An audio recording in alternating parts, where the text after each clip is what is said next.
सबब क्या हो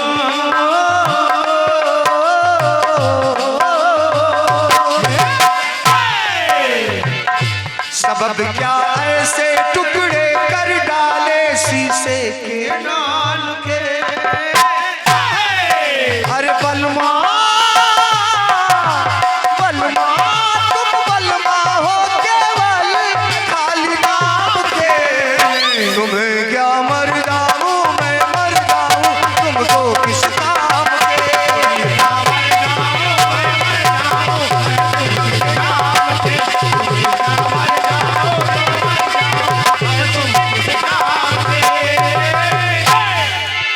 सजनी आपकी पंक्ति कह रही कि सजनी हूं सजनी मैं खाली नाम की, और कभी भी पूर्ण ना हो पूजा तो पत्नी किस काम की। यानी उसने अपने आप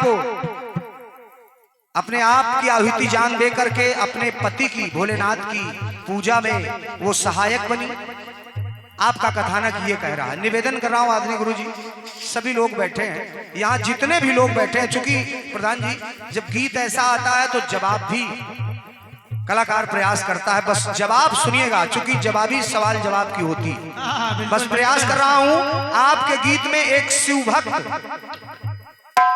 की सहायिका उसकी पत्नी भक्ति में बन रही है, जो अपने जान प्राणों को न्यौछावर करके बना रही है, और जान भी देती भी है। फिर भोलेनाथ की कृपा से वो पुनः पूजा में प्रसाद लेकर के वही आती है, यानी भगवान की कृपा हुई, पुनः जीवित हो गई। ऐसा आपका प्रसंग है। अब प्रयास कर रहा हूं।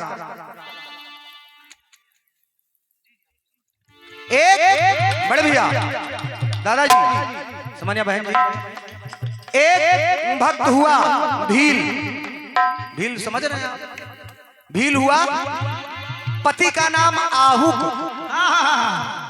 गुरु जी अब इतने में आप पूरा समझ गए होंगे। पति का नाम प्रधान जी आहुक और पत्नी का नाम आहुका। बाबू जी, पति का नाम आहुक, पत्नी का नाम आहुका। दोनों पति पत्नी शिव के परम भक्त थे। भगवान भोलेनाथ ने परीक्षा लेनी चाहिए, भगवान भोलेनाथ ने परीक्षा लेनी चाहिए।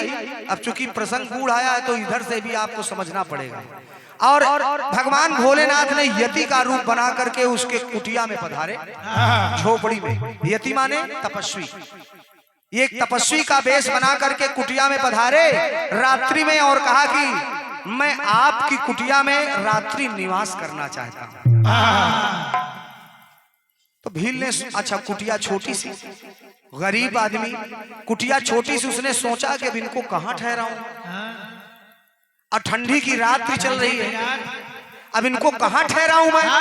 अब लेकिन ये हमारे अतिथि हैं, वो ये थोड़ी ना जान रहा है कि हमारे आराध्य भोलेनाथ हैं, वो तो जान रहा है कि संत हैं साधु हैं, लेकिन इनको ठहराऊं कैसे, कुटिया में इतनी जगह नहीं। तो उसने किया क्या, कहा कि अगर मैं इनको नहीं ठहराता हूं तो आतिथ्य धर्म का अपमान होगा, और अगर ठहराऊं तो कहां ठहराऊं। तो उसने अपनी पत्नी आहुका से कहा कि देवी मैं जा रहा हूं जंगल में, बाहर जा रहा हूं, और इन साधु को, संत को कुटिया में निवास करवाइए आप। उसकी पत्नी आहुका ने कहा कि स्वामी जो आपका आदेश। अब देखिए घटना समझिएगा बड़े भैया। अब वो आहुक जो भील था वो धनुष बाण लेकर के बाहर चला गया रक्षा करने के लिए, क्योंकि भाई जंगली जानवर भी आ रहे हैं, जंगली जानवर भी हैं कि कहीं हमला ना कर दे झोपड़ी पर और मेरे आतिथ्य का शिकार कर ले। वो धनुष बाण लेकर के बाहर रक्षा के लिए चला गया, और इधर वो साधु जी भोलेनाथ और उसकी पत्नी झोपड़ी में दोनों। और जब सुबह हुई तो उन साधु यानी भोलेनाथ और उसकी पत्नी आहुका ने जब देखा तो उसके पति भील को जंगल के जानवर ने नोच नोच करके खा डाला। उस भील को जो रक्षा करने के लिए गया था उसको जानवरों ने उसको नोच नोच करके खा डाला, सिर्फ उसके कंकाल बचे। इतनी बात जब देखा तो वो पत्नी जो है उसकी भाई दुख तो होगा ही, वो रोने लगी। तो जो संत थे उन्होंने कहा मैं क्षमा चाहता हूं, मेरी वजह से ऐसा हुआ। पत्नी चरणों में गिर गई। अब देखिए महानता, देखिएगा समानता अपने गीत की और मेरे जवाब की। पत्नी उन संत के चरणों में गिर गई, कहा मेरे पति ने अपनी जान दे करके आतिथ्य धर्म निभाया और आप क्षमा मांग करके मुझे नरक में डाल रहे हैं।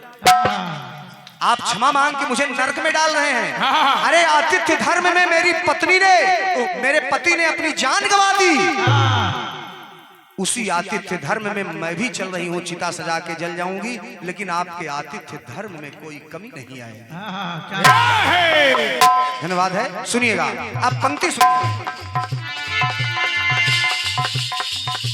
क्योंकि प्रसंग गूढ़ रहता है तो उसे समझाना पड़ता है। सुनिएगा।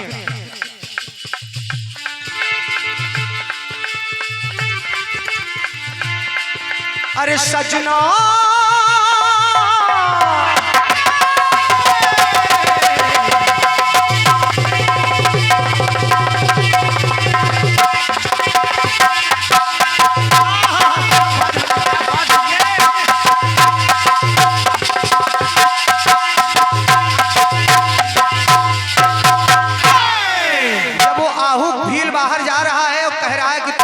कुटिया में रहना और ये संत रहेंगे, तो पत्नी हाथ जोड़ के कह रही कि स्वामी सजना वो सजना मैं हूँ दासी आठों याम की। जवाब का प्रयास देखिएगा, उधर सजनी लगा है, उधर सजना लगा। सजना वो सजना मैं हूँ दासी आठों याम की, पति की आज्ञा ना जो माने वो पत्नी किस काम की। बहुत बहुत स्वागत है, बहुत बहुत हृदय से आभार प्रकट करता हूँ आपकी तालियों के लिए। पति की आज्ञा ना जो माने वो पत्नी काम की।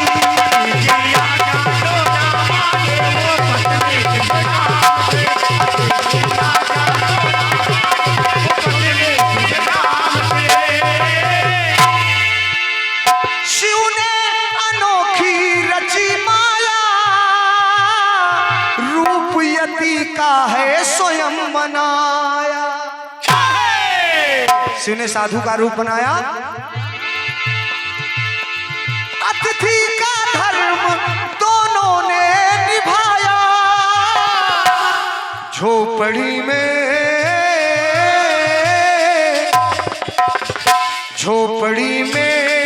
उनको है टिकाया। अपनी सुख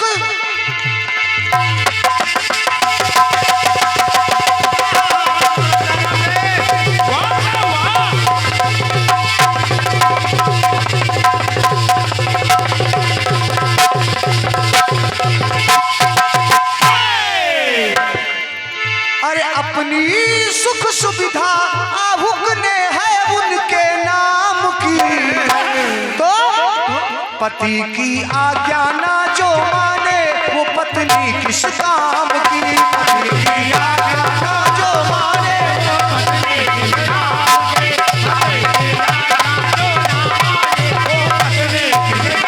की। अब देखिए, जाड़े की रात नहीं घबराया, आदर से भीतर उनको बुलाया। साधु महाराज को कि आइए निवास करिए, और पत्नी को भी सेवा में लगाया,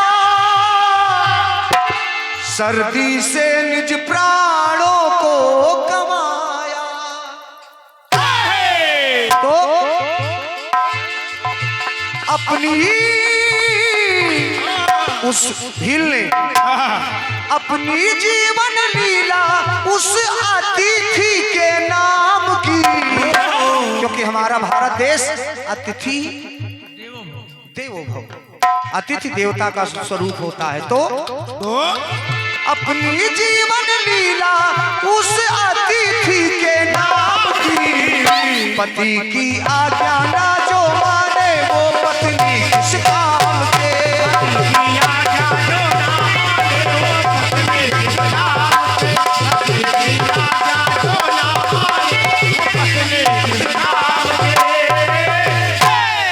दादाजी आपके गीत में आखिरी टुकड़े में भगवान भोलेनाथ आशीर्वाद दिए, उसकी पत्नी को जिलाया, और यहाँ भी भगवान भोलेनाथ जैसे वो चिता सजाने चली, वो नारी वो आहुका, वैसे भोलेनाथ अपने रूप में आ गए। अब सुनिएगा, प्राण त्यागने को तत्पर बेचारी, जैसे ही वो प्राण त्यागने को तत्पर हुई, प्रकट हुए तब भोले त्रिपुरारी,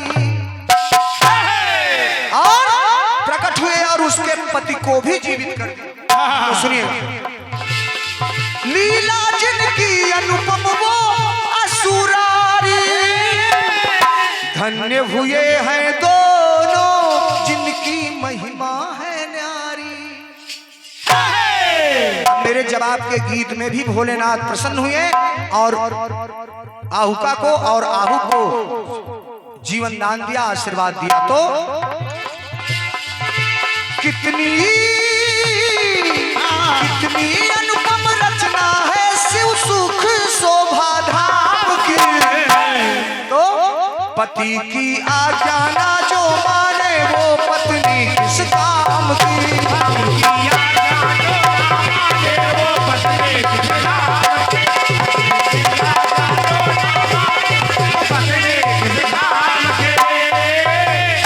पति की आज्ञा ना जो माने वो पत्नी किस काम के। एक बार प्रेम सोले भक्त और भगवान की जय हो, उमापति महादेव की जय हो।